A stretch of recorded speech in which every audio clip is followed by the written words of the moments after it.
Well, welcome back to the Symposium Investor Series. Today I'm speaking with Bob Moriarty. He's the founder of 321 Gold, an internet website which has articles and opinion pieces about the precious metals industry. Started about 10 years ago. Welcome to the program, Bob. Thank you. Now, Bob, you recently said the fact that everyone hated gold in December is a good reason for rational people to love it now. Why did you make that comment? Well, I've been following markets for almost 50 years now, and the only consistent way I have ever seen to make money is to be a contrarian. And you can go back to 1999 through 2001, and clearly gold was the red-headed stepchild. Gold is actually up this year. It's up more than the S&P, and everybody loves the S&P and everybody hates gold, and that's a really good reason to sell the S&P and to buy gold. And the interesting thing is, when I call a top or a bottom, I get lots of hate mail, and that's actually a really good thing because it confirms that I'm correct. And have you been getting some hate mail recently, Bob? I don't think people love me at all. They're not writing me and saying anything. I think the bottom was in June of last year. We had a test in December. We had another test in June of this year. It's quiet now, but it's supposed to be quiet in August. I think that by the time of the show, clearly we will have a higher price for gold and a much higher price for gold and silver and resource shares. Speaking of resource shares, I know that you love the precious metals market. Do you purely focus on the physical side of the market, or do you also look at the equities? Because they've been smashed over the last couple of years. Well, you just made my point. There's a lot of shares that are down 90, 95, and in some cases 98%. If you go back to the crash of 1929 that started in October of 1929, the decline between October of 1929 and the bottom in July of 1932 was about 87%. You can take any market, sugar, coal, oil, gold, any market at all. And when it goes down about 90%, it's going to turn around. We still need resources. Obviously, with all the debt in the world, gold is a good solution. So the gold market is not dead by any means. I think it's going to go a lot higher, and I think it's going to surprise most people. Well, we've got people in Australia at the moment, some of the analysts down here saying that gold could go as low as $1,000 an ounce. And, it's not that long ago that gold was, in terms of my lifetime, I remember it being at $250 an ounce. What's going to be the driver to take it further up, as you say? Well, all markets move based on psychology. And the fact that everybody is calling for $1,000 gold or $800 gold is a good move.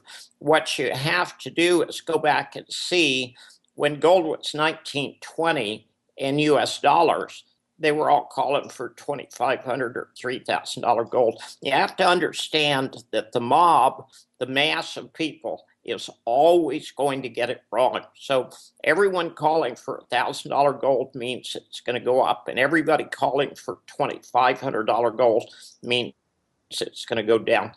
Gold in real terms is its lowest price it's been in about 5 years.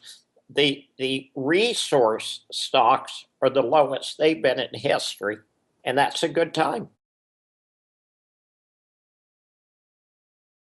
Bob, I often speak to people who are, investors in property or investors in anything but the precious metals market, because they say to me, why would I invest in something that does not give me a return? They don't see it as something that gives them a return. They don't see the need to hold gold. What would you say to people like that? Well, gold is the ultimate form of money. the government, and that includes your government as well as my government, is lying about the rate of inflation. If you've done any shopping in the last year, you know that food and energy costs have gone up, and they're quite bluntly not reflected in the government figures. Gold retains its value, and we've got the highest debt the world has ever been in. That's a giant casino. The amount of derivatives in the world is above $700 trillion, and the amount of assets in the world is only about $150 trillion. When the derivatives time bomb goes off, you're going to want to have something that's real. Now, if you had a treasury note and you had a 1 ounce coin and you put it in a coffin and you pull the coffin out 100 years later, which one would have value?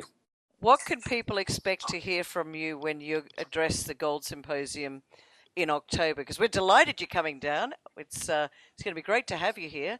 And I know that there's people that want to hear your views.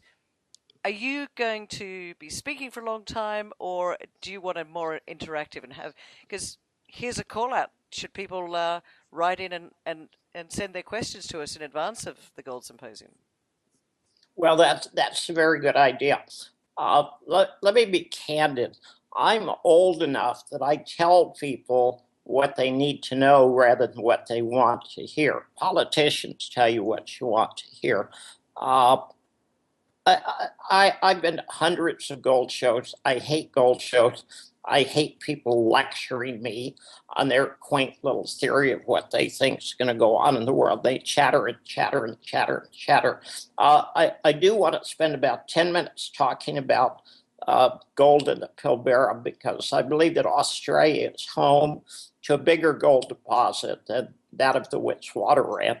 And I've got to spend some time talking about the theory of that, because if the theory of that turns out to be true, I know that Australia suffered a lot because of the decline in demand for coal and for iron. But I think that I could prove that Australia probably has 2 or 3 billion ounces of gold in the Pilbara. And then I'm going to spend about 20 minutes answering questions. I've done a lot of things in my life. I came to Sydney for the first time as a Marine first lieutenant fighter pilot from Vietnam in 1968. And I'm kind of an interesting guy, so I can talk about a variety of subjects. And I'm always interested in going to the gold shows to see what people are interested in. So I want to hear from the viewers, not rather than have them hear some weird theory I have. Bob, that's very refreshing to hear, and I'm sure people listening to this will find that extremely refreshing as well. And I think it's fascinating that you think that there's a couple of billion ounces of gold in the Pilbara. That's I think you might get a few geologists turning up to the gold show and wanting to know more information about that. Well, the Witwatersrand was source for half the gold ever produced, and the Pilbara has exactly the same rocks, exactly the same time sequence. It's close surface, and the gold discoveries there mimic the Witwatersrand. So the Pilbara is not only a Witwatersrand, it has the potential for being bigger than the Witwatersrand, and that could have an enormous impact on the financial future of Australia and indeed the monetary system of the world. Bob Moriarty, we are so looking forward to having you come to the Gold Investment Symposium in October. Travel safe, my friend, and we will see you in October. Okay, thanks. I'll see you soon.